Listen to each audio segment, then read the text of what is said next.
तो चलिए आज हमारी सभी कलाकार की गुलरिया गांव में आके बहुत अच्छा लगा। आप सबके प्यार आशीर्वाद मिलता लाख और आज हमारी एक शुभ सेवा में उपस्थित बने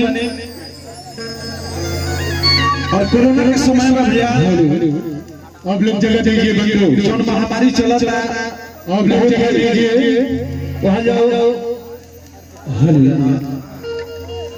चलिए हम आवाज देते हैं हमारे चांद सी हसीना, हमारी डांस की दुनिया की बेताज शहंशाह मलिका, हमारी छोटी रानी, और उसके बाद हमारी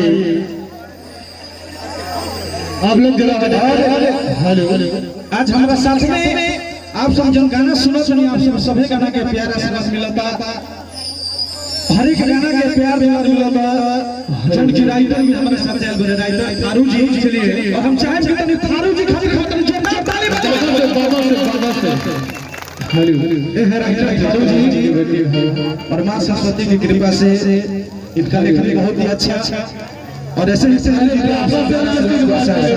प्लीज आप सब मजे में बजिए, आप सब थोड़ा बोलते बाकी बोल जी और शादी पूर्वक प्रोग्राम का आनंद लें, कहीं खराब होगा मजा नहीं।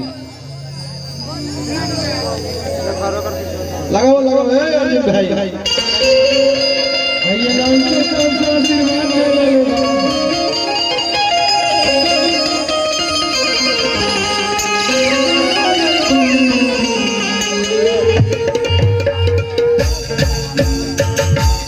बाप रे क्या नाम है आपका?